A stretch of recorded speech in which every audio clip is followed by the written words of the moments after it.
नमस्कार, मैं हूं विकास भदौरिया और आप देख रहे हैं इस वक्त एनडीटीवी। यूक्रेन चलते हैं सीधे, जहां पर हमारे सहयोगी उमाशंकर सिंह हैं। ग्राउंड से उन्होंने कुछ रिपोर्ट भेजी हैं। यूक्रेन के कीव में अब से थोड़ी देर पहले एयर सायरन सुनाई दिए। यूक्रेन के क्रियवी रिह इलाके में हमले में कम से कम 26 लोग जख्मी हुए हैं। हमले में एक सरकारी और 5 रिहायशी इमारतों को नुकसान पहुंचा है। दूसरी तरफ यूक्रेन पुतिन की धमकी के बावजूद रूस पर अमेरिका और ब्रिटेन से मिले हथियारों से लगातार हमले कर रहा है, लेकिन रूस ने भी अपने हमले और तेज कर दिए हैं। ताज़ा अपडेट ये है कि यूक्रेन ने रूस पर इंटरकॉन्टिनेंटल बैलिस्टिक मिसाइल से हमले का आरोप लगाया है। यूक्रेन ने यह आरोप रूस पर लगाया है। वहीं रूस की तरफ से कहा जा रहा है कि Ukraine British storm shadow missile का इस्तेमाल कर रहा है। ये तस्वीरें आप देख रहे हैं। हमारे सहयोगी उमाशंकर सिंह जब एयर सायरन बजे तो वो सुरक्षित स्थान की ओर भागे और उनकी कोऑर्डिनेटर उनको रास्ता दिखा रही थी कि किस तरफ छिपना है, अपने खुद को छिपाना है और इस हमले से अपने आप को बचाना है। एनडीटीवी की टीम युद्ध के बीच इस वक्त यूक्रेन में मौजूद है।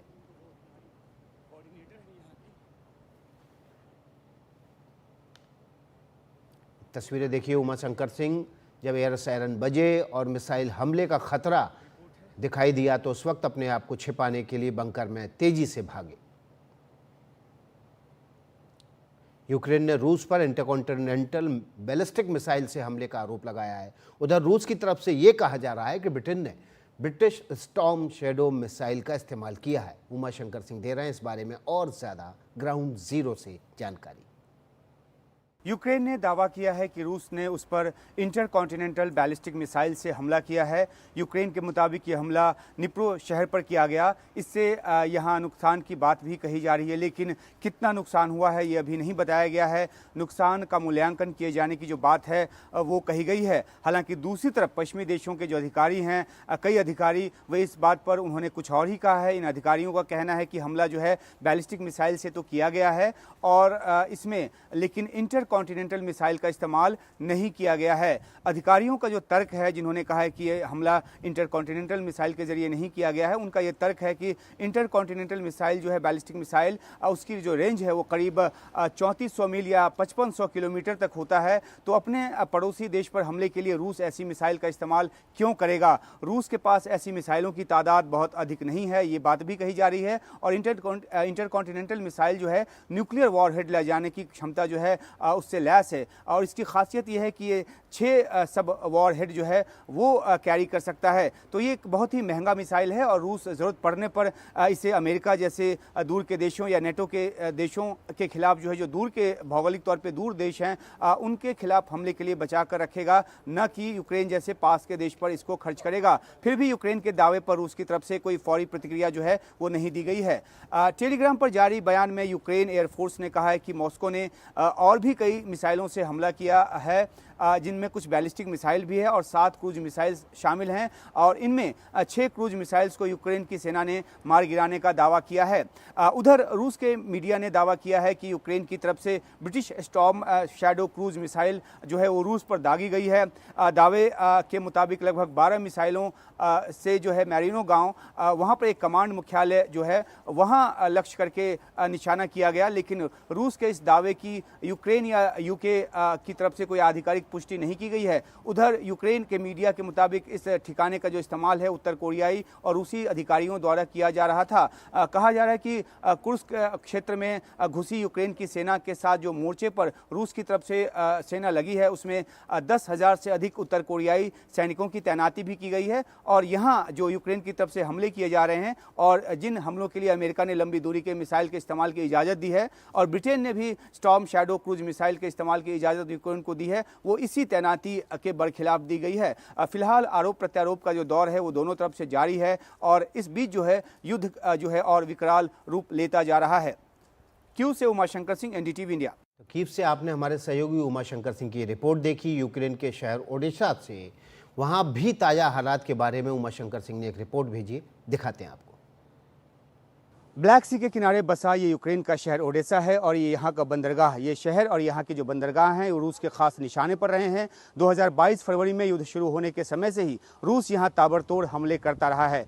इन हमलों में इस बंदरगाह का एक बड़ा हिस्सा जो है वो तबाह हो गया। पिछले महीने अक्टूबर में भी यहाँ बड़ा हमला हुआ जिसमें कईयों की जान गई।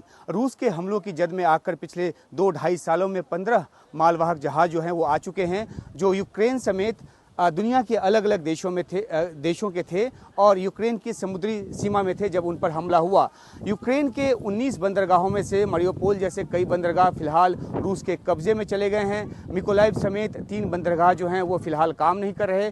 कुल 6 से 7 बंदरगाह काम कर रहे हैं, जिसमें 6 बड़े हैं, एक छोटा बंदरगाह है जहाँ से बहुत ज़्यादा आयात निर्यात नहीं होता, लेकिन जो 6 बंदरगाह हैं वो पूरी तरह से काम कर रहे हैं। और बहुत सी जहाज़ कंपनियों ने रूसी हमले के खतरों के मद्देनज़र ओडेसा के बंदरगाह पर या जो दूसरे बंदरगाह है वहाँ पे जहाज़ भेजना बंद कर दिया। इंश्योरेंस की कीमत बढ़ गई, अब यहाँ पहले की तरह जहाज़ों का बेड़ा नज़र नहीं आता, लेकिन ओडेसा का बंदरगाह अब भी समुद्र के रास्ते आयात निर्यात का सबसे बड़ा केंद्र बना हुआ है। ओडेसा क्षेत्र के बंदरगाह तमाम हमलों को झेलकर भी काम कर रहे हैं। यूक्रेन मकई, गेहूँ, सनफ्लावर और सोयाबीन का बहुत बड़ा उत्पादक देश है और ओडेसा का जो बंदरगाह है वो इनका यहाँ से बड़े पैमाने पर निर्यात होता है। यहाँ से अनाज चलकर ग्लोबल साउथ के कई देशों में जाता है। युद्ध की शुरुआत के बाद से यूक्रेन के आयात निर्यात में 90% की गिरावट आ गई थी, लेकिन टर्की जैसे देश के सहयोग से विशेष ग्रेन कॉरिडोर के जरिए यूक्रेन ने 2023-24 में करीब 64 मिलियन मीट्रिक टन अनाज का निर्यात करने में वो कामयाब रहा। हालांकि ये युद्ध शुरू होने के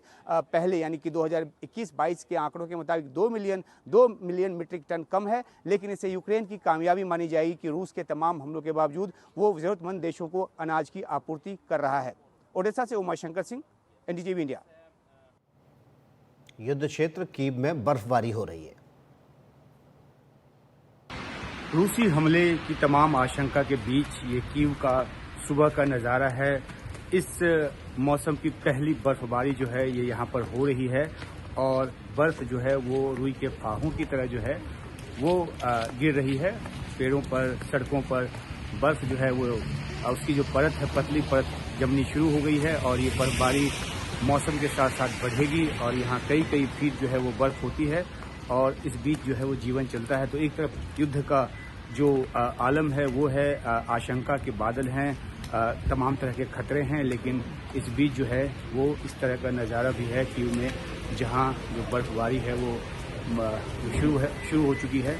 और ये जो कल तक यहाँ बिल्कुल खुला मैदान लगता था और रोड जो है वो क्लियर होता था, वहाँ पे अब देखिए किस तरह से गाड़ियों पर भी जो बर्फ की मोटी परत है वो चढ़नी शुरू हो गई है और अब ये जो नज़ारा है वो और ज़्यादा बढ़ेगा, लगातार बर्फबारी होगी।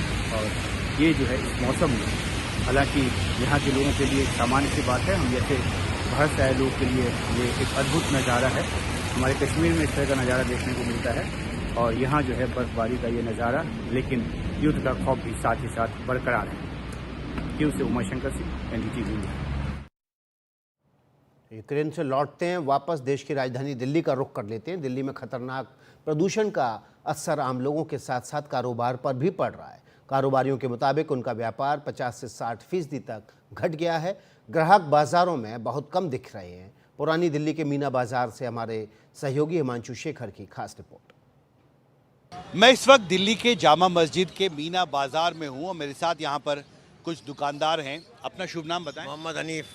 हनीफ साहब, ये जो प्रदूषण जो चल रहा है इसका कितना असर पड़ा है व्यापार? इसका इतना ख़राब असर पड़ा है कि एक तो पब्लिक नहीं आ रही और जो बेचारे आ भी रहे हैं तो वो अपने घरों में बैठ जाते हैं कि भाई यार हमें, किसी को कहता खांसी हो रही है। आज भी डॉक्टर साहब का, हमारे एक निज़ामुद्दीन के डॉक्टर साहब हैं दरगाह के, वहाँ के निज़ामुद्दीन के, उन्होंने आज अपना पूरा अखबार में दिया है कि देखो आंखों में जलन हो रही है, आंखों को जो है उसको जल्दी से पानी से धो, और गले में खराश हो रही है, सर में दर्द हो रही है, लोगों के तमाम बीमारियां फैल रही हैं इससे। प्रदूषण से देखो, प्रदूषण की क्या हालत हो रही है। आप देखो ना, आसमान पे देखो, साफ नहीं दिखाई दे रही है कुछ भी। लोगों को परेशानी हो रही है, इसमें दिक्कत हो रही है, मगर कोई इसका उपाय नहीं हो रहा। तो ग्राहक कम आ रहे हैं दुकान? हाँ, ग्राहक बहुत कम आ रहा है। ग्राहक है नहीं, देखो दुकान पे ग्राहक आ नहीं रहा है। दुकान पे देखो, हम यहाँ 15-20 मिनट से एक भी ग्राहक नहीं आया है प्रदूषण के हिसाब से। 4 घंटे का आग नहीं आता है। हाँ, तो पहले लोग आते थे? हाँ पहले तो आते थे, ये 2-4 दिन से ग्राहक कम हो गए जी, ये प्रदूषण के हिसाब से। तो बिजनेस घट गया आपका? हाँ, तो घट गए ना। बिल्कुल खराब हो रहा है, घट भी रहा, खराब हो रहा है बिजनेस। हाँ, बिजनेस तस्वीर और यही तस्वीर दिल्ली के अलग अलग इलाकों में दिखती है, खान मार्केट में, करोल बाग में भी। कितना कम हुआ है बिजनेस यहाँ पर? बिजनेस पॉल्यूशन की वजह से लोग पब्लिक बाहर नहीं निकल पा रही है। सबको लग रहा है कि हम बाहर निकलेंगे तो हमारे को इन्फेक्शन होने का खतरा है। हर किसी तरीके से बिजनेस मतलब रिटेल काम है ही नहीं।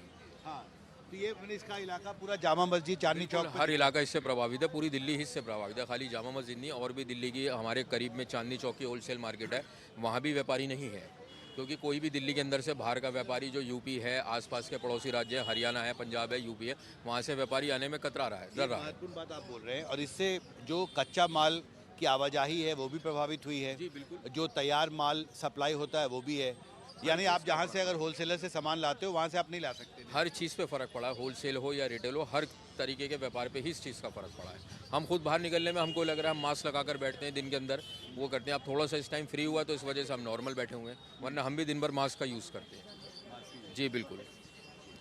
अब इसी वजह से जब तक प्रदूषण का समस्या रहेगी तो काम पे और कारोबार पे बहुत असर पड़ेगा इस चीज़ का। वही है। तो ये तस्वीर पूरे दिल्ली में दिखाई देती है। और यहाँ जामा मस्जिद के सामने एक बहुत बड़ा मीना बाज़ार है जहाँ पर ग्राहक कम आ रहे हैं। आप लोग भी यहीं पे आपकी जी बिजनेस चलता है? यहीं है जी। तो क्या कैसे प्रभावित हुए हैं आप प्रदूषण से? प्रदूषण तो देखो जी बाहर से आ रहा है, हरियाणा पंजाब से। यहाँ दिल्ली में क्या है, नहीं, तो बिजनेस पे कितना असर पड़ा आपको? बिजनेस पे थोड़ा बहुत असर तो पड़ा है। ग्राहक अभी निकल नहीं रहा है प्रदूषण की वजह से। जी पहले जितने लोग आते थे अब नहीं आ रहे? नहीं, अब तो नहीं आ रहे हो। कम हो गया? जी हाँ, कम हो गया। तो क्या ये कब से ये आपको बदलाव दिख रहा है? ये 4-5 दिन से ही बदलाव हुआ है। 4-5 दिन से? हाँ, तो थोड़ा आगे चल के बताएं कि यहाँ पे मैं देख रहा हूँ कि अलग अलग तरह के व्यापारी हैं। थोड़ा आगे चल कर बात करते हैं आपसे कि ये कपड़ा व्यापारी भी हैं, जूता व्यापारी भी यहाँ पर है, और ये कबूतर मार्केट भी है यहाँ पर। तो ये हर तरह के बिजनेस पे इसका असर पड़ा है? हर तरह के बिजनेस पर असर पड़ा है। हर तरह के बिजनेस पर असर पड़ा है। ग्राहक निकल कर बढ़िया देख रहे हैं आप, रोड पे सुनसानी छाई पड़ी है पूरे रोड पे। कारोबारों पे बिल्कुल ही समझ लो 0% हो गया। बहुत बुरा असर पड़ा। हमसे बात करने के लिए शुक्रिया। तो जामा मस्जिद के मीना बाजार से मेरे कैमरा सहयोगी सुशील राठी के साथ हिमांशु शेखर, एनडीटीवी इंडिया। तो प्रदूषण का असर आपकी सेहत पर नहीं, कारोबार पर भी पड़ रहा है। दिल्ली के बेहद पॉश खान मार्केट के कारोबारियों पर भी प्रदूषण की पाबंदियों की वजह से असर पड़ा है। कारोबारियों की शिकायत यह है कि हर साल यहाँ व्यापार जो होता था, हर साल प्रदूषण होता था, लेकिन इस बार जिस तरह से असर पड़ा है व्यापार पे वैसा नहीं पड़ा। मेरे साथ ब्रिज गोपाल खोसला हैं जो खान मार्केट ट्रेडर्स एसोसिएशन के सीनियर वाइस प्रेसिडेंट हैं। ग्रैप 4 लागू किया गया है, इसके पहले ग्रैप 3 लागू किया गया था। इस इलाके में खान मार्केट में इसका क्या असर? जी ग्रैप 4 से जी खान मार्केट में क्या हर एक आदमी अफेक्टेड है। खान मार्केट में कस्टमर कम है। अगर हम शाम को सैर करने जाते हैं श्री फोर्ट में तो वहाँ सैर करने वाले नहीं हैं, गाड़ियाँ वहाँ पार्किंग खाली पड़ी है, पार्किंग नहीं है। तो अफेक्टेड तो हर आदमी अफेक्टेड है, हर बिजनेस अफेक्टेड है इस टाइम। और उसका सोल्यूशन आदमी देखता रहता है, एक दूसरे का मुंह देखता रहता है कि कोई सोल्यूशन निकले, पर हर साल का फिनोमिना है, सोल्यूशन कोई निकल नहीं पाता। अल्टीमेटली गवर्नमेंट कुछ रिस्ट्रिक्शंस लगा देती हैं, पर रिस्ट्रिक्शन से भी आउटकम कोई निकलता नहीं। कोई इसका लॉन्ग टर्म इसका गवर्नमेंट को कुछ निकालना पड़ेगा कि हर साल का फिनोमिना है। महत्वपूर्ण बात कही आपने, कहा कि ग्राहक कम आ रहे हैं, तो पिछले कुछ दिनों में कितनी गिरावट हुई है? मेरे हिसाब से कम से कम नहीं तो 30-40% गिरावट ज़रूर हो है। कस्टमर कम से कम 40-50% का ज़रूर कम है, बिल्कुल कम है जी, 100% कम है। आप अभी भी देख लीजिए, पार्किंग ईजीली अवेलेबल है मार्केट में, जहाँ की आप थोड़ा पार्किंग के लिए थोड़ा स्ट्रगल करना पड़ता है, लेकिन पार्किंग अवेलेबल है। दुकानें आप एक राउंड लगाएंगे, आप देखेंगे दुकानें खाली पड़ी हुई हैं। और ट्रकों की आवाजाही पर जो रोक लगी है उससे क्या, जो आपके स्टॉक्स होते हैं, जो नए स्टॉक्स आप मंगाते हैं दूसरे राज्यों से, या जो तैयार माल आप अपने क्लाइंट्स के पास भेजते हैं दूसरे राज्यों में, उस पर भी असर पड़ा है? देखिए ऐसा है कि वो खान मार्केट में मैं उसके ऊपर ज़्यादा कमेंट नहीं कर पाऊँगा, क्योंकि ये रिटेल मार्केट है, हम होलसेल में काम नहीं करते हैं। तो ज़्यादातर वो ट्रकों के अफेक्टेड तो है ही हैं, इसमें तो कोई दो राय है ही नहीं।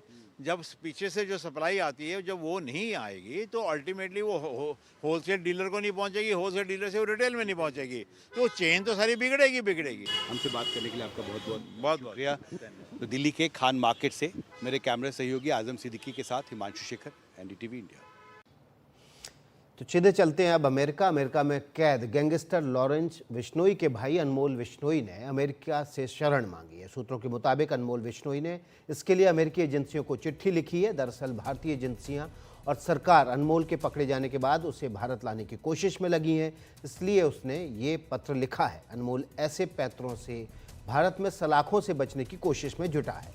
अनमोल के खिलाफ रेड कॉर्नर नोटिस था और वह सिद्धू मूसेवाला, बाबा सिद्दीकी के हत्याकांड और सलमान खान के घर पर फायरिंग की घटनाओं का मास्टरमाइंड माना जाता है।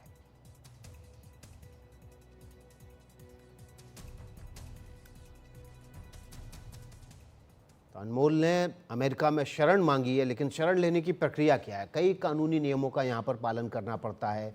अपनी दरखास्त अमेरिकी एजेंसियों को देने के बाद आवेदन के साथ देने होते हैं कई तरह के दस्तावेज, और ये साबित करना ये ज़रूरी होता है कि अपने देश में रहने पर उसे खतरा है और इसलिए वो अमेरिका में शरण लेना चाहता है। अपने देश में सताए जाने के सबूत भी ज़रूरी तौर पर उसको पेश करने होते हैं। इसके अलावा मानवाधिकार रिपोर्ट, अखबारों के लेख भी वो प्रस्तुत कर सकता है। निष्कासन की कार्रवाई शुरू नहीं तो USCIS के ज़रिए ये आवेदन दिया जा सकता है। USCIS अमेरिकी नागरिकता और इमिग्रेशन सेवा देने वाला विभाग है। निष्कासन की प्रक्रिया जारी हो गई तो इमिग्रेशन समीक्षा विभाग में आवेदन दिया जा सकता है। अगर मंजूरी नहीं मिली तो निष्कासन की कार्रवाई झेलनी होगी, यानी कि फिर उसे अमेरिका से बाहर भेज दिया जाएगा।